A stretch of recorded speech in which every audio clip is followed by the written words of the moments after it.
तुम्ही चष्माचा विचार करताय, नवीन स्टाईल पाहिजे, ब्रँडेड पाहिजे आणि परवडणारा पाहिजे, तर आजच भेट द्या चष्मागृहाला।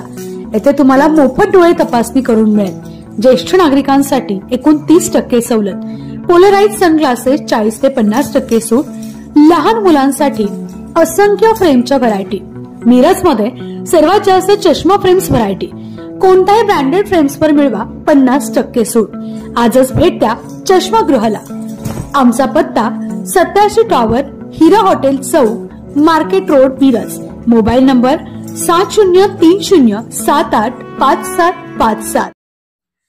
मिरजेत पाणी पुरवठा करणाऱ्या अधिकाऱ्यावर जीवघेणा हल्ला, महापालिका कर्मचारी संघटनेनं काढला रस्त्यावर उतरून मोर्चा, आरोपीवर कठोर कारवाई करण्याची मागणी केली। मिरज पाणी पुरवठा कार्यालय परिसर सध्या नशेखोरांचा अड्डा बनला असून या ठिकाणी एकानं पाणी पुरवठा विभागातील पाईप इन्स्पेक्टर स्वप्नील आवळे यांच्या डोक्यात दगड घालून जखमी केल्याची घटना घडली आहे।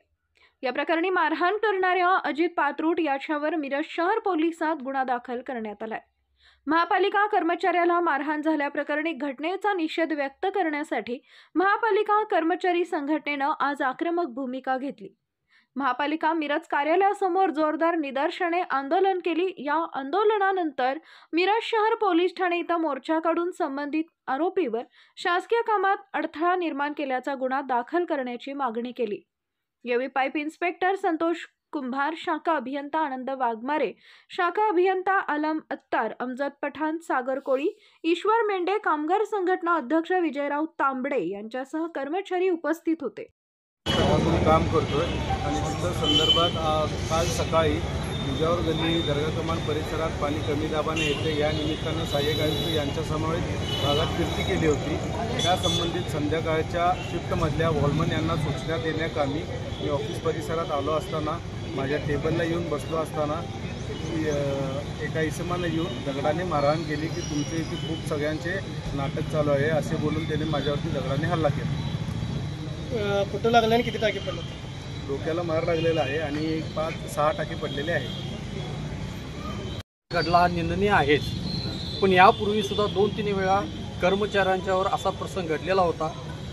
त्यावेळेला संघटनेच्या माध्यमातून आम्ही आंदोलनं केली, काही मागण्या होत्या, तिथं कंपाऊंड भिंत बांधण्यात यावी, वॉचमन देण्यात यावा, गेट लावण्यात यावं, CCTV कॅमेरे बसवण्यात यावेत, पण आता फक्त कंपाऊंडची भिंतीचं काम सुरू आहे, बाकीची कामं काय करायची? अशा प्रकारे जर कामगार कामावर असताना जर जीवघेणा हल्ला होत असेल तर ह्याला कोण जबाबदार आहे? कारण कामगारांनी काम करायचं किंवा नाही हा प्रश्न उपस्थित झाला, कारण संरक्षणाचं काहीच नाही। त्याच्या उपर पोलीस स्टेशनमध्ये गेले असता जुजबी गुन्हे काहीतरी दाखल केलेले आहेत, त्यावर खरं वास्तविक शासकीय कामात हस्तक्षेप केला पण अजामीनपात्र गुन्हा पाहिजे। हाफ मर्डर सुद्धा त्यामध्ये गुन्हा दाखल होणं गरजेचं आहे, जे सेक्शन्स आहेत त्याप्रमाणे। या प्रकारे काही झालेलं नाही आहे। आता मी मान्य आयुक्तांची व्हिजिट होती, इथे भेटायला गेलो। आयुक्त साहेबांनी आम्हाला ऑफिसवर बोलवले म्हणून आम्ही भेटायला इथं आलेलो आहे। आता पुढील काय त्यांच्यावर चर्चा होऊन काय वेळेस ते पुढचा निर्णय घेतला जाईल सगळ्यांच्या संमतीने।